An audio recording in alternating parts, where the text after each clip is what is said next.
This is an addition to 5.1 because I was told that I accidentally skipped a page. So I think this is the page that I skipped. It starts out with mean value theorem. If f is continuous on a closed interval, it has to be continuous on the closed interval, and it has to be differentiable on the open interval. Then we can say that it guarantees that there is a C in our AB, and I know there was an A here, such that the slope of the tangent line is equivalent to the slope of the secant line. And so to use mean value theorem, number one, you have to say, is f of x continuous on the closed interval? Okay, that's the first thing you should ask yourself. Second thing, is f of x differentiable on the open interval?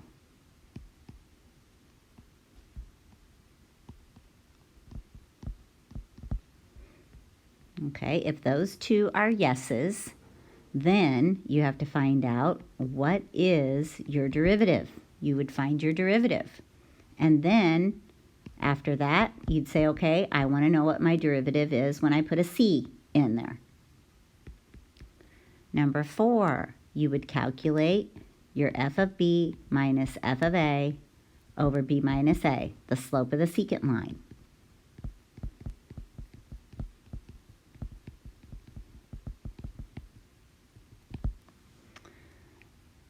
And number 5, you would set the slope of your secant line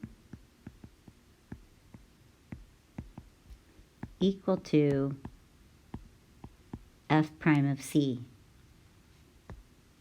and solve for c. Okay, so that was for mean value theorem. Then we move to Rolle's theorem. Okay, and notice it basically is the mean value theorem, except for the fact that when you calculate the slope of the secant line, you get 0. Okay, that means that the 2 points, A and B, they have the same y value. So f of A is equal to f of B. So, but it still has to be continuous on the closed interval, differentiable on the open interval, and one more thing to use Rolle's theorem, f of A has to equal f of B, okay? And what happens when f of A equals f of B, that means that your slope of your secant line is going to always be 0. Because when I take f of B minus f of A over B minus A, I'm going to get 0 on top. And it doesn't matter what I get in the bottom, it's going to be 0. So the slope of my secant line is 0. So I'm always going to be setting f prime of c equal to 0.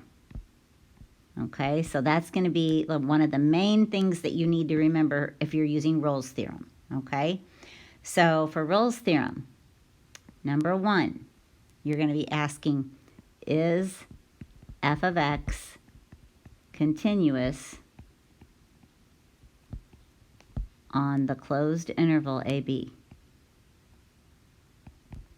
Number 2, if that's true, then you can keep going. Is f of x differentiable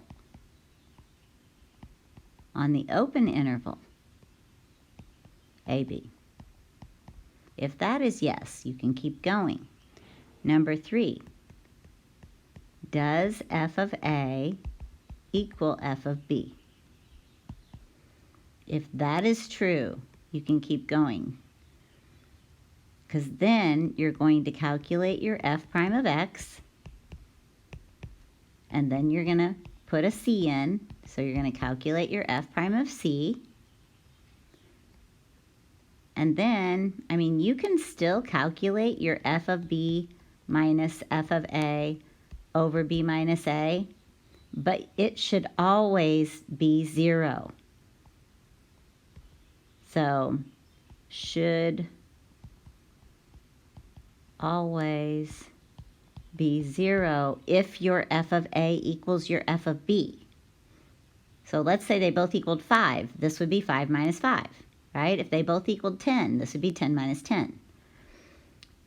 So on that last one, you're going to take your f prime of C and set it equal to your f of B minus f of A over B minus A, right? Which is going to be 0. And solve for C. And that will tell you the C where the tangent is 0. Okay, that tells you the C, and your C should be in your AB. So what is the difference in conditions between the mean value theorem and Rolle's theorem? Rolle's has a secant line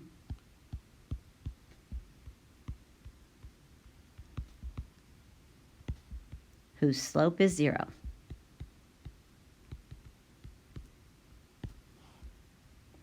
And what does Rolle's theorem tell you must exist on a given interval?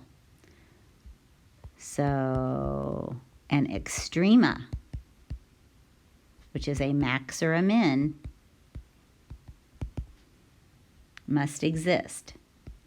Because if you're getting a 0 derivative, then that means the slope of the tangent line is 0. So when the slope of the tangent line is 0, like it is right here, up here in the picture, you know it's either a max or a min. You're going to have another one down here on this particular function, right? And that's going to be a min. This one was a max. And we found that out because we knew that when we did a sign chart, and this is what my next video is going to talk about, if you did a sign chart looking at your f prime of x here, and you said, okay, well, C is my critical point because that's where my derivative is 0, it is increasing, which means I have positive values for my derivative on the left-hand side, and I have negative values for my derivative on the right-hand side. And so the first derivative test tells me if it goes from plus to minus at a critical point, that this is a max. So anyway, we're going to be learning that, but when you have Rolle's theorem, because we're setting our derivative equal to 0, it is going to give us either a max or a min. It's going to give us the location of the max or the min. When I say the location, it's going to give you the x value, okay? And for this one, it's x equals C. So then you would have to plug that back in to get your y value. So you've got a max here at C comma f of C. I would plug it back into my original function to find the y value of that maximum.